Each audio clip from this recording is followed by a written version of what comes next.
Il y a 4 mois, le monde entier entendait parler pour la première fois du coronavirus. Depuis, près de 2,5 millions de personnes ont été touchées par le Covid-19 et on compte en France plus de 20 000 morts.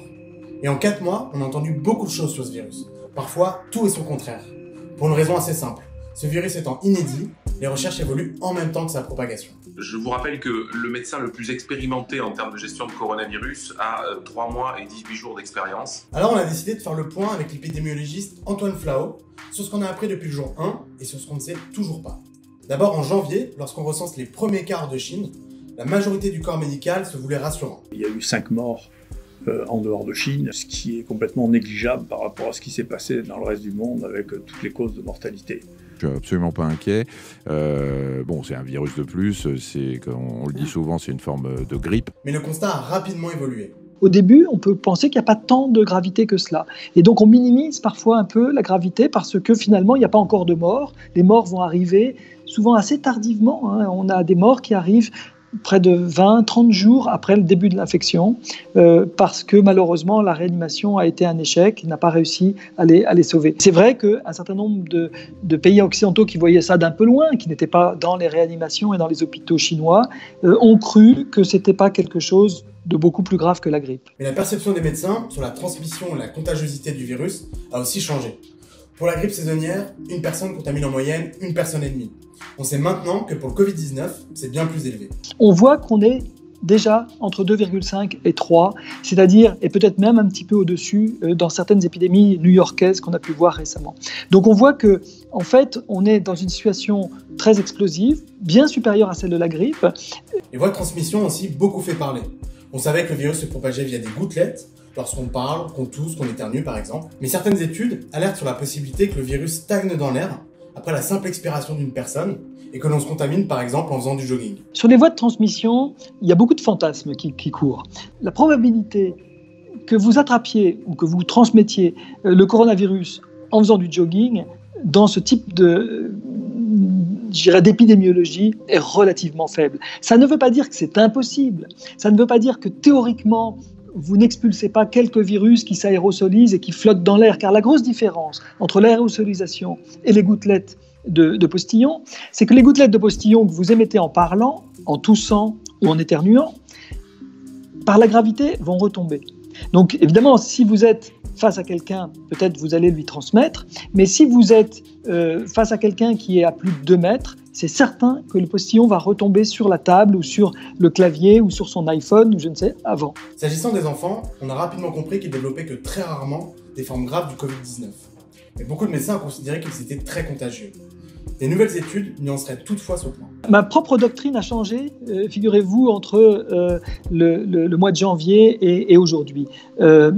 Pourtant, assez tôt, le rapport de l'OMS, la mission conjointe OMS-Chine, dit que probablement les enfants vont jouer un faible rôle dans la transmission de cette maladie. On ne parie pas, si vous voulez, on doit appliquer une sorte de principe de précaution. Peut-être que les Chinois n'ont pas vu l'épidémie se dérouler chez les enfants et qu'à cause de cette petite inconnue, on préfère être prudent. Ce n'est pas de dire que les enfants ne sont pas à risque, mais il semble qu'à la grande différence de la grippe, où la moitié des cas survient chez les enfants, il semble que pour le coronavirus, ce coronavirus, dont 95% de la mortalité survient chez les plus de 65 ans, il semble que les enfants ne jouent pas un rôle majeur dans leur dissémination, ce rôle d'incubateur que jouent très souvent les enfants. Il y a aussi la question des masques, dont on a beaucoup parlé. Au départ, le corps médical est unanime. Seul le personnel soignant et les malades doivent en porter.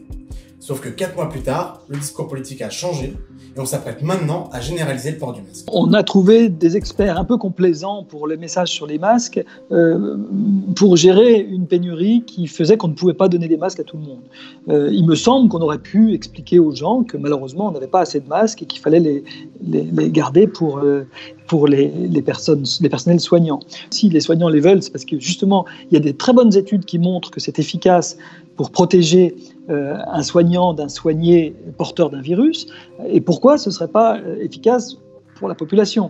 Donc je pense que simplement on n'en a peut-être pas nécessairement suffisamment pour équiper toute la population, et c'est dommage, parce que c'est sans doute une des façons de diminuer aujourd'hui la probabilité de transmission du virus, entre deux personnes qui rentrent en contact. Sur le profil des victimes qui ont développé des formes graves du Covid-19, au départ, on a cru que ça concernait que des personnes très âgées.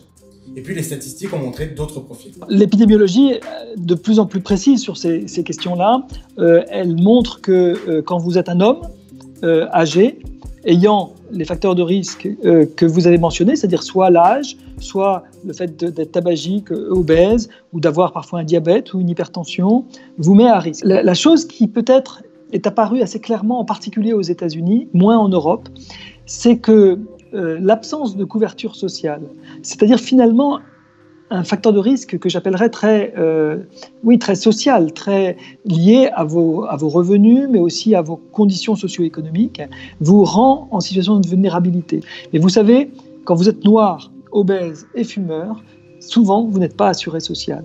Et ce n'est pas un rapport de causalité, c'est le fait qu'il y a des clusters comme ça qui font que des regroupements de facteurs de risque qui font que malheureusement, les gens qui sont pauvres sont plus souvent malades, les gens qui n'ont pas l'accès aux soins ne vont pas aussi aisément recourir aux soins tôt dans leur maladie, ne vont pas se confiner. Enfin, il reste cette grande question pour préparer le déconfinement. Les personnes guéries du Covid-19 sont-elles immunisées ? Malheureusement, comme toute maladie émergente, il y a des recherches qui nous manquent, un recul qui nous manque. Je suis incapable de vous dire que l'immunité conférée par l'infection va durer pendant 10 ans ou pendant toute la vie, puisque par définition, on n'a pas le recul. Donc, ce que l'on voit, c'est qu'on n'a pas aujourd'hui beaucoup de rapports très convaincants de réinfection. Est-ce qu'il n'y aura pas je dirais quelque chose d'un peu compliqué sur le plan immunitaire? C'est pas impossible. On connaît cela, il y a des maladies, quand vous avez la dengue, qui est une maladie virale, il y a 4 sérotypes, ce qui n'est pas le cas pour le coronavirus, et c'est-à-dire il y a 4 virus différents en réalité, et si vous êtes infecté par un des virus, votre immunité, non seulement elle ne vous protège pas contre le deuxième, mais parfois elle entraîne que le deuxième virus cause une maladie plus grave encore. Eh bien, c'est pas impossible qu'on apprenne que chez certaines personnes, le fait d'avoir été immunisé, non seulement ne le protège pas, mais le met à risque d'avoir une maladie plus grave. Ce n'est pas du tout aujourd'hui quelque chose qui est su, mais ça fait partie des hypothèses dont on n'a pas complètement tordu le cou aujourd'hui. Et je pense qu'il va falloir encore de la recherche pour être certain de dire que quand vous êtes immunisé, vous êtes définitivement protégé.